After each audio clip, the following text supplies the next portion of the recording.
পূর্বে মার্কিন যুক্তরাষ্ট্রের সহকারী পররাষ্ট্রমন্ত্রীর সঙ্গে শুভেচ্ছা এবং মত বিনিময় হলো। আমাদের সম্মানিত আমিরে জামাত ডক্টর শফিকুর রহমানের সঙ্গে মত বিনিময় হয়েছে।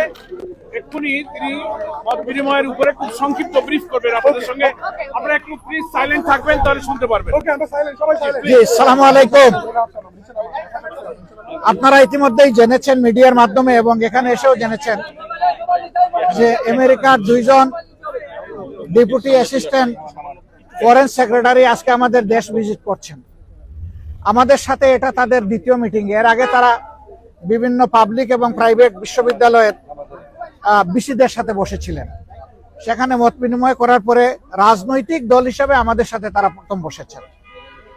তাদের সাথে আমাদের খোলামেলা কথা হয়েছে।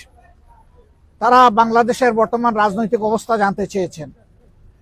তারা আগামী ইলেকশন কখন হবে, কিভাবে হবে, এটা জানতে চেয়েছেন। তারা জানতে চেয়েছেন যে সবগুলা দল রিফর্ম চাচ্ছে, সেই রিফর্মটা কি হতে পারে, আমরা কি চাচ্ছি। আমরা যদি আগামীতে দেশের দায়িত্ব পাই তাহলে আমাদের ইকোনমিক পলিসি এবং ফরেন রিলেশনটা কেমন হবে। তারা রিজিয়নাল বিভিন্ন বিষয়ে, আঞ্চলিক বিষয়গুলো আমাদের কাছ থেকে জানতে চেয়েছেন। আমরা এই সমস্ত বিষয়ে তাদের সাথে খোলামেলা কথা বলেছি। তারা মাইনরিটি ইস্যু নিয়ে কথা বলেছেন। তারা এখানে ওমেন্সদের রাইটস নিয়ে কথা বলেছেন। তারা লেবার রাইটস নিয়ে কথা বলেছেন। আমরা এই সবগুলা বিষয়ে তাদের সাথে কনভারসেশন করেছি। এর পাশাপাশি আমরা তাদেরকে অনুরোধ করেছি যে আমাদের দেশ এখন একটা ক্রিটিক্যাল জাংচারে আছে, একটা ক্রুশিয়াল টাইম পাস করছে। এই সময় আমেরিকার পক্ষ থেকে 37% যে ট্যারিফ ইম্পোজ করা হয়েছে, এটা যেন তারা পুনর্বিবেচনা করেন। এবং আমরা অনুরোধ করেছি আমাদের এই অনুরোধ তারা যেন পৌঁছে দেন। আমরা জানি ইতিমধ্যে আমাদের সরকারের পক্ষ থেকে একই অনুরোধ ফরমাল চিঠির মাধ্যমে জানানো হয়েছে। আমরা আশা করি যে তারা এইটুকু উপলব্ধি করে আমাদেরকে সহযোগিতা করবেন। এবং আমরা কমিটমেন্ট বলেছি যে অলরেডি আমরা ডেমোক্রেটিক নর্মসের উপরে কমিটমেন্ট। আমরা আমাদের দলের ভিতরে গণতন্ত্র চর্চা করি এবং আমরা একই গণতন্ত্রের চর্চা করতে চাই। এর জন্য আমাদের যা করণীয় তাই আমরা করব। উদাহরণস্বরূপ আমরা বলেছি যে প্রত্যেকটা ক্রেডিবল ইলেকশনে আমরা অংশগ্রহণ করেছি, কম হোক বেশি হোক সংসদের ভিতরে আমাদের সংসদ সদস্য ছিলেন। At the same time election যখন বাংলাদেশে একবার মৃতপ্রায় হয়ে গিয়েছিল এরশাদ সাহেবের সময়, তখনকার আমির অধ্যাপক গোলাম আজম সাহেবই ইলেকশনকে জীবন ফিরিয়ে দিয়েছিলেন কেয়ারটেকার সরকারের ফর্মুলা প্রস্তাবনার মাধ্যমে, যেটা পরবর্তী পর্যায়ে বাংলাদেশের সংবিধানে অন্তর্ভুক্ত হয়েছিল। কিন্তু দুঃখজনকভাবে আওয়ামী লীগ এসে দলীয় স্বার্থে এটাকে সংবিধান থেকে নির্বাসনে পাঠিয়ে দিয়েছিল। এখন আবার সারা জাতি এটি চাচ্ছে এবং আশা করি আমরা এটা আবার পুনঃপ্রতিষ্ঠিত হবে।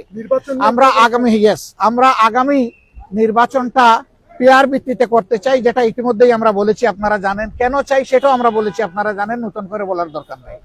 তারা শুধু এতটুকু জানতে চেয়েছেন যে আমরা কখন এই নির্বাচনটা অনুষ্ঠান দেখতে চাচ্ছি। আমরা বলছি যে সরকারের প্রধান উপদেষ্টা বলেছেন যে তিনি এই বছরের ডিসেম্বর অথবা আগামী বছরের জুনের মাধ্যমে ইলেকশন দেবেন। আমরা তার কমিটমেন্টে তিনি ঠিক আছেন এটা দেখতে চাই। আর আমাদের ভিউ হচ্ছে যে এটা রমজানের আগেই শেষ হয়ে যাওয়া দরকার। ওই জুন পর্যন্ত অপেক্ষা করলে তখন বর্ষা, ঝড়, ঝাপটা, বিভিন্ন ধরনের প্রাকৃতিক দুর্যোগ আসবে, তখন আবার ইলেকশনটা অনিশ্চিত হয়ে যাওয়ার আশঙ্কা দেখা দিবে।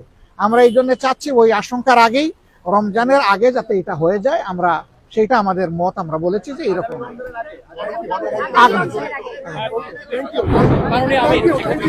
আগামী রমজান না, আগামী রমজান শুধু না, আগামী প্রথম রমজান।